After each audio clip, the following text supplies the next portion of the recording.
നമസ്കാരം. ഈ വർഷത്തെ വിഷു ഫലങ്ങളിലേക്ക്, അഗ്നിഹോത്രികളുടെ ജീവിത നിയോഗ നക്ഷത്ര ഫലങ്ങളിലേക്ക് സ്വാഗതം. കൊല്ലവർഷം 1200 ആണ്ട് മേടം 1 2025 ഏപ്രിൽ 14 തിങ്കളാഴ്ച ഉദയാൽ പൂർവ്വം 7 നാഴിക 25 വിനാഴികയ്ക്ക് 3 മണി 21 മിനിറ്റിന് ചോതി നക്ഷത്രവും തുലാക്കൂറും കൃഷ്ണപക്ഷത്തിൽ പ്രഥമതിഥിയും വരാഹക്കരണവും വജ്രനാമനിത്യ യോഗവും കൂടുന്ന സമയത്ത് കുംഭം രാശിയോദയ സമയേ ഭൂമി ഭൂതോദയം കൊണ്ട് മഹാവിഷു സംക്രമം. ഈ വർഷത്തെ പൊതു വിഷുഫലം നോക്കുകയാണെങ്കിൽ ധാന്യസമൃദ്ധി, ലോകാഭിവൃദ്ധി, എന്നാൽ കലഹം, ദുർമരണങ്ങൾ, അനാവൃഷ്ടി, രാജാക്കന്മാർക്ക് യശോവൃദ്ധിയും കാണുന്നുണ്ട്. എന്നാൽ വർഷം 2 പറ വർഷമാണ്. കാലവർഷം 2 പറയാകയാൽ 20ൽ 10 ഭാഗം സമുദ്രങ്ങളിലും 6 ഭാഗം വനപർവ്വത മേഖലകളിലും വർഷിക്കുന്നത് കണക്കാക്കുമ്പോൾ വർഷം 4 ഇടങ്ങഴിയാണ് ബാക്കിയുള്ള മേഖലകളിൽ ലഭിക്കുന്ന കാലവർഷം. ഇത്തവണ മേടസംക്രമം ഞായറാഴ്ച ആയതിനാൽ സ്വൽപ്പവൃഷ്ടിയും വിഷു ചോതി നക്ഷത്രവും ആകയാൽ വർഷക്കുറവുമാണ് കാണുന്നത്. കൂടാതെ വരാഹക്കരണത്തിലായതുകൊണ്ട് തന്നെ അഗ്നിഭയം, യുദ്ധം, എന്നാൽ സസ്യാഭിവൃദ്ധിയും മറ്റു തരത്തിലുള്ള സമൃദ്ധികളും കാണുന്നുമുണ്ട്. ജനങ്ങൾക്ക് പലവിധത്തിലുള്ള ആപത്തുകളും ജലദൗർലഭ്യം, ഇടയ്ക്കിടെ ബഹുവർഷവും വർഷമധ്യവും അവസാനവും ധാന്യനാശവും ധനനാശവും കലഹങ്ങളും, ചുരുക്കത്തിൽ പറഞ്ഞാൽ രാഷ്ട്രീയ സാമൂഹിക രംഗത്ത് ഉന്നത സ്ഥാനങ്ങളിൽ നാശമോ യുദ്ധമോ യുദ്ധസമാനമോ ആയ ഭീതിയും ഇത്തവണത്തെ വിഷുഫലത്തിൽ കാണുന്നുണ്ട്. ഇനി സമ്പൂർണ്ണ നക്ഷത്ര ഫലങ്ങളിലേക്ക്. ഓരോ ജന്മനക്ഷത്രത്തിലും ജനിച്ചവരുടെ വളരെ പ്രധാനപ്പെട്ട കാര്യങ്ങൾ മാത്രമേ വിഷുഫലത്തിൽ പ്രതിപാദിക്കുന്നുള്ളൂ. ഒരു വർഷത്തെ മുഴുവൻ ഗുണദോഷ ഫലങ്ങളും പറയുക സമയക്കുറവ് മൂലം അപ്രായോഗികമാണ്. വിദ്യാഭ്യാസം, പ്രണയം, വിവാഹം, ജീവിത പങ്കാളി, സന്താനങ്ങൾ, കുടുംബം, ജോലി, ബിസിനസ്, ശ്രദ്ധിക്കേണ്ടുന്ന മേഖലകൾ, ചെയ്യേണ്ടുന്ന കാര്യങ്ങൾ, വഴിപാടുകൾ എന്നിവ തരംതിരിച്ചാണ് ഇവിടെ വിവരിക്കുന്നത്. നവഗ്രഹങ്ങളുടെ രാശി സഞ്ചാരം അവലംബിക്കുന്നു. അനിഴം നക്ഷത്രം. കഠിനാധ്വാനികളായ അനിഴം നക്ഷത്രക്കാരെ അവരുടെ തീരുമാനങ്ങളിൽ നിന്നോ ജീവിത രീതികളിൽ നിന്നോ ആർക്കും തന്നെ വ്യതിചലിപ്പിക്കുവാനോ മാറ്റുവാനോ സാധിക്കുന്നതല്ല. പൊതുവെ ഈശ്വരാധീനമുള്ള അനിഴം നക്ഷത്രക്കാർക്ക് വളരെ അനുകൂലമായ സമയവും അവസരങ്ങളുമാണ് ഈ വിഷുഫലത്തിൽ തരുന്നത്. ഒരുപാട് ബുദ്ധിമുട്ടുകൾക്കൊടുവിൽ പൂർണ്ണമായും വിജയം നേടുന്ന ഗുണാനുഭവങ്ങൾ കരസ്ഥമാക്കുന്നവരാണ് അനിഴം നക്ഷത്രക്കാർ. കഠിനാധ്വാനികളാണ്, ലക്ഷ്യപ്രാപ്തി കൈവരിക്കുന്നവരാണ്. ആരുടെയും സഹായമോ അനുകൂലമോ ഇല്ലെങ്കിൽ പോലും സ്വന്തം ജീവിതത്തിൽ മുന്നേറി വിജയിക്കുവാനും തങ്ങളുടെ ലക്ഷ്യങ്ങൾ നിറവേറ്റുവാനും ഇവർക്ക് കഴിയുന്നു. വാഹനങ്ങൾ, കൃഷി, വ്യവസായം എന്നീ മേഖലകളിലുള്ളവർക്ക് ഗുണകരമാണ് ഈ വർഷം. ഗൃഹനിർമ്മാണത്തിനും ഭൂമി സംബന്ധമായ കൊടുക്കൽ വാങ്ങലുകൾക്കും ക്രയവിക്രയങ്ങൾക്കും അനുയോജിച്ച സമയമാണ്. വിദേശയാത്രകൾക്ക് വളരെ അനുകൂലം. കുട്ടികൾക്ക് വിദ്യാഭ്യാസത്തിലും കർമ്മമേഖലയിലും ഉള്ള തടസ്സങ്ങൾ മാറി മുന്നേറുന്നതായി കാണാം. തൊഴിൽ സംബന്ധമായ സ്ഥിരത ഉണ്ടെങ്കിലും തൊഴിൽ രംഗത്തുള്ള ചില അസ്വസ്ഥതകൾക്ക് സാധ്യതയുണ്ട്, ശ്രദ്ധിക്കണം. വിദ്യാർത്ഥികൾക്കും വിവിധങ്ങളായ ഗവേഷണങ്ങളിൽ ഏർപ്പെട്ടവർക്കും താങ്കളുടെ ഉന്നത പഠനത്തിൽ വളരെയധികം വിജയം നേടാനാകുന്നതാണ്. സഹോദരങ്ങളുമായി സഹകരിച്ച് വിഭാവനം ചെയ്യുന്ന പദ്ധതികളും കുടുംബാംഗങ്ങൾക്ക് മുഴുവൻ തന്നെ ഉയർച്ച നേടിത്തരുന്നതായി കാണുന്നു. ഇനി സ്ത്രീകൾക്ക് സ്വത്ത് സംബന്ധമായി ചില പ്രശ്നങ്ങൾ അഭിമുഖീകരിക്കേണ്ടതായി വരുന്നു. സന്താനം മൂലം രക്ഷിതാക്കൾക്ക് നേരിയ സാമൂഹിക പ്രശ്നങ്ങളും ആധിയും ഉത്കണ്ഠയും നേരിടേണ്ട അവസ്ഥയുണ്ടാകുന്നു. പിതൃതുല്യരായവർക്ക് വിഷമതകൾ നേരിട്ടേക്കാം. നിങ്ങൾ വളരെയധികം ശ്രദ്ധാപൂർവം ജീവിക്കേണ്ട സമയമാണിത്. പൊതുവേ എല്ലാ കാര്യത്തിലും ഉയർച്ചകൾ ജൂൺ മാസം ആദ്യ പാദത്തിൽ തന്നെ ദർശിക്കാൻ സാധിക്കുന്നതായി കാണാം. താങ്കളുടെ പൂർവികരുടെ പാരമ്പര്യത്തെ ബഹുമാനിക്കുകയും ഏറ്റെടുക്കുകയും ചെയ്താൽ പ്രശസ്തി സമ്പാദിക്കാവുന്നതാണ്. ആത്മീയ കാര്യങ്ങളിൽ താല്പര്യം കൂടുന്നു. സാമ്പത്തികപരമായി നല്ല ഉയർച്ചയുണ്ടാവും. ഈ വർഷം നിങ്ങൾക്ക് പ്രണയ സാഫല്യത്തിന് യോഗമുണ്ടെങ്കിലും ഫെബ്രുവരിക്ക് ശേഷം മാത്രമേ വിവാഹത്തെക്കുറിച്ച് ചിന്തിക്കുന്നതാണ് ഉചിതം എന്ന് കാണുന്നു.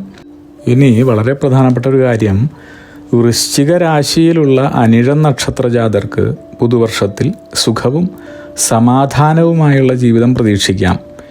ഈശ്വര ചിന്തകളിൽ മുഴുകുന്നത് ഉയർച്ചകൾക്ക് ആക്കം കൂട്ടും. അപ്രതീക്ഷിത ധന സമ്പാദനവും സാമ്പത്തിക പുരോഗതിയും ഉണ്ടാകുന്നു. തങ്ങളുടെ മൂത്ത സന്താനത്തിൻ്റെ കുടുംബജീവിതത്തിൽ സന്തോഷകരമായ കാര്യങ്ങൾ സംഭവിക്കുന്നതായി കാണുന്നു. പിതാവിന് ഔദ്യോഗിക ജീവിതത്തിലോ സാമൂഹിക കുടുംബജീവിതത്തിലോ സമ്മിശ്ര ഫലങ്ങളാണ് ഉണ്ടാവുന്നത്. സ്ഥലം മാറ്റത്തിനുള്ള സാധ്യതകളുണ്ട്. പൊതുപ്രവർത്തനങ്ങളിൽ കൂടുതൽ താല്പര്യം നിങ്ങൾ കാണിക്കുന്ന വർഷമാണിത്.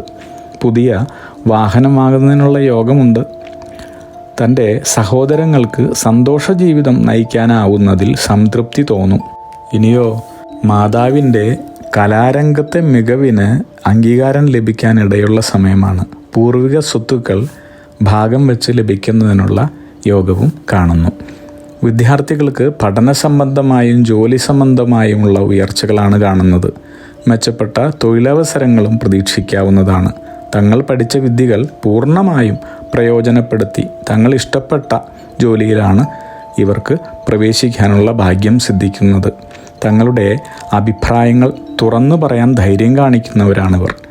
അതുകൊണ്ട് തന്നെ പൊതുസമൂഹത്തിൽ നിങ്ങളുടെ അഭിപ്രായം അംഗീകരിക്കപ്പെടുകയും ചെയ്യുന്നു. വർഷാവസാനത്തോടെ ചില അംഗീകാരങ്ങൾ തേടി വരുന്നുണ്ട്. കൂടാതെ അനിഴ നക്ഷത്രക്കാർ പ്രത്യേകം ശ്രദ്ധിച്ചു കേട്ടോളൂ. നിങ്ങൾക്ക് മാത്രമല്ല, നിങ്ങളുടെ ജീവിത പങ്കാളിക്ക് കൂടി ഒരു പ്രധാനപ്പെട്ട വിഷുഫലമുണ്ട് കേൾക്കാൻ. മഹാഭാഗ്യങ്ങൾ വരുമ്പോൾ എല്ലാ ഭാഗ്യാനുഭവങ്ങളും കൂടി കൂട്ടമായിട്ടാണ് വരുന്നതെന്ന് കേട്ടിട്ടില്ലേ? അതുപോലെ തന്നെ നിങ്ങളുടെ ജീവിത പങ്കാളിക്കും പ്രശസ്തി, അംഗീകാരങ്ങൾ ലഭിക്കാൻ ഇടയുള്ള വർഷമാണിത്. പ്രത്യേകം ശ്രദ്ധിക്കുക. ജീവിത പങ്കാളിയുടെ അടുത്ത് പറയുക, നിങ്ങളുടെ ജീവിത സൗകര്യങ്ങൾ മെച്ചപ്പെടുകയും വിവാഹ ജീവിതം, ദാമ്പത്യ ജീവിതം തികച്ചും സന്തുഷ്ടകരമായും അനുഭവപ്പെടുന്ന വർഷമാണ്. നിങ്ങൾക്ക് സമൂഹത്തിൽ പുതിയ സ്ഥാനമാനങ്ങളും അംഗീകാരങ്ങളും ലഭിക്കുന്നതോടെ കുടുംബശ്രേയസ് വർദ്ധിക്കുന്നു. ചില സമയങ്ങളിൽ ചെറിയ മാനസിക വിഷമങ്ങൾ അനുഭവപ്പെട്ടേക്കാമെങ്കിലും അത്യാവശ്യം ദൈവാധീനമുള്ളതിനാൽ പ്രശ്നങ്ങളെ മറികടക്കുന്നതിനും പരിഹാരങ്ങൾ കാണുന്നതിനും വിജയം നേടുവാനും സാധിക്കുന്നു. ബിസിനസ്, സിനിമ, കല, സാഹിത്യം, നൂതനമായ ബിസിനസ് മേഖലകളായ കമ്പ്യൂട്ടർ, ഇൻ്റർനെറ്റ്, ഇലക്ട്രോണിക്സ്, കൃത്രിമ ബുദ്ധി തുടങ്ങിയ രംഗങ്ങളിൽ ബന്ധപ്പെട്ടവർക്ക് വളരെ അത്ഭുതപൂർവമായ നേട്ടങ്ങളും സാമ്പത്തിക പുരോഗതിയും കൈവരുന്ന പൊതുവെ അത്യന്തം ഗുണകരമായ വർഷമാണിത്. സന്താനങ്ങളുടെ വിദ്യാഭ്യാസ രംഗത്ത് മുൻപില്ലാത്ത വിധം വളരെയധികം ഉയർച്ചകളാണ് കാണുന്നത്. മാതൃപിതൃസ്ഥാനങ്ങളിലുള്ളവർക്ക് ചില അരിഷ്ടതകളുള്ള സമയമാണെങ്കിലും സന്താനങ്ങളിലൂടെ കരഗതമാകുന്ന നന്മകൾ പ്രതീക്ഷിക്കാവുന്നതാണ്. സഹോദരങ്ങളുമായുള്ള ബന്ധം കൂടുതൽ ദൃഢമാകുന്നതോടൊപ്പം തന്നെ സഹോദരങ്ങൾക്ക് സന്തോഷകരമായ ജീവിതവും സാധ്യമാകുന്നതായി കണ്ട് സന്തോഷിക്കാവുന്നതാണ്. അപ്രതീക്ഷിതമായി ചതിയിൽപ്പെടാൻ ഇടയുള്ളതിനാൽ വളരെയധികം ജാഗ്രത പാലിക്കണം. ആരോഗ്യം പൊതുവെ അനുകൂലമായിരിക്കും. സുഹൃത്തുക്കളിൽ നിന്നും സഹപ്രവർത്തകരിൽ നിന്നും കുടുംബാംഗങ്ങളിൽ നിന്നും സഹകരണം ഉള്ളതായാണ് കാണുന്നത്. നിങ്ങളുടെ തൊഴിൽപരമായ ഗുണങ്ങൾ അതിൻ്റെ പാരമ്യതയിലെത്തുന്ന വർഷമാണിത്. എന്നാൽ നിങ്ങൾ പൊതുവേദികളിൽ പ്രത്യക്ഷപ്പെടുമ്പോൾ നല്ല കാര്യങ്ങൾ ചെയ്തിരുന്നാലും തെറ്റിദ്ധാരണയ്ക്ക് വിധേയരാകുകയും കുറ്റക്കാരായി ചിത്രീകരിക്കപ്പെടുവാനും സാധ്യതയുണ്ട്. അതുകൊണ്ട് തന്നെ വളരെ ശ്രദ്ധിക്കുക. ഈ പറയുന്ന കാര്യം ശ്രദ്ധിച്ച് മനസ്സിൽ ഓർമ്മിച്ച് വയ്ക്കുക. പൊതുസമൂഹത്തിൽ ഇടപെടുമ്പോൾ വളരെയധികം ശ്രദ്ധിക്കേണ്ടതാണ്. പെരുമാറ്റത്തിലും പ്രവൃത്തിയിലും സംസാരത്തിലും മിതത്വം പാലിക്കണം. അതേസമയം തന്നെ പ്രതീക്ഷിക്കാതെ തന്നെ മറ്റുള്ളവരിൽ നിന്ന് സഹായങ്ങൾ, ആനുകൂല്യങ്ങൾ ലഭിച്ചേക്കാവുന്ന വർഷമാണിത്. നിങ്ങൾക്ക് വളരെ അനുകൂലമായ ജോലി, ബിസിനസ് മേഖലകളാണ് ലഭിക്കുന്നത്. നിങ്ങളുടെ തീരുമാനങ്ങളിൽ കൃത്യതയും സൂക്ഷ്മതയും പാലിക്കണം. ചില സമയങ്ങളിൽ ഉറച്ച തീരുമാനമെടുക്കാത്തത് കാരണം ബുദ്ധിമുട്ടുകൾ നേരിട്ടേക്കാം. കർമ്മഗുണം അനുഭവത്തിൽ വരുന്നതായി ഈ വർഷം മനസ്സിലാവുന്നു.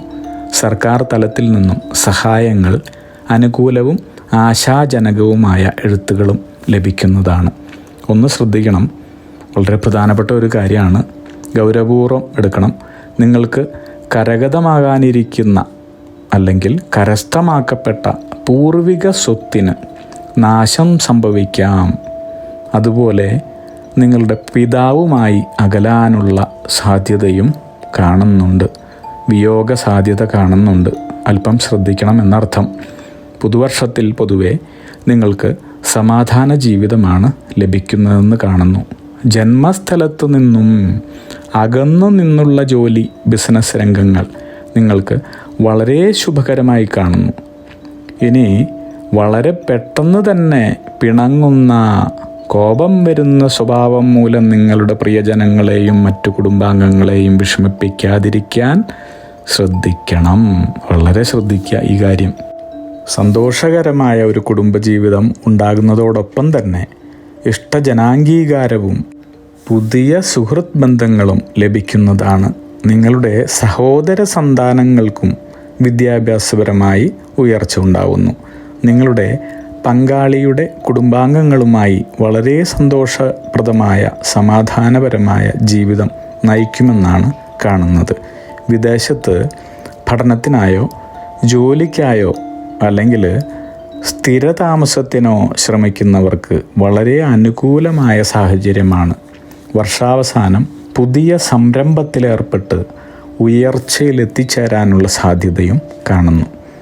വൃശ്ചിക രാശിയിൽപ്പെടുന്ന അനിഴം നക്ഷത്രക്കാർക്ക് പൊതുവെ സൂര്യൻ്റെയും ചൊവ്വയുടെയും കേതുവിൻ്റെയും ദശാപഹാരങ്ങൾ അത്ര ഗുണപ്രദമായിരിക്കില്ല. എന്നതിനാൽ തന്നെ ഇനി പറയുന്ന പരിഹാര കാര്യങ്ങൾ നിർബന്ധമായും ചെയ്യേണ്ടതുണ്ട്. പ്രത്യേകം ശ്രദ്ധിക്കുക. മൃത്യുഞ്ജയ ഹോമം, ശനി ശാന്തി ഹോമം, കുജശാന്തി ഹോമം കൂടാതെ ശിവ ശനി കുജമന്ത്രങ്ങൾ ദിവസവും കേൾക്കുന്നതും വളരെ അഭിലഷണീയമാണ്. ഇനി മഹാവിഷ്ണുവിൻ്റെ ക്ഷേത്രം സന്ദർശിക്കുന്നതും യഥാശക്തി വഴിപാട് നൽകുന്നതും ദാനധർമ്മങ്ങൾ നടത്തുന്നതും സാധുക്കൾക്ക് ഭക്ഷണം നൽകുന്നതുമെല്ലാം വളരെയധികം പുരോഗതിയിലേക്ക് നിങ്ങളെ നയിക്കുന്നതാണ്. എല്ലാവർക്കും അഗ്നിഹോത്രികളുടെ ജീവിത നിയോഗ ആചാര്യന്മാരുടെ വിഷു പുതുവത്സരാശംസകൾ നേരുന്നു.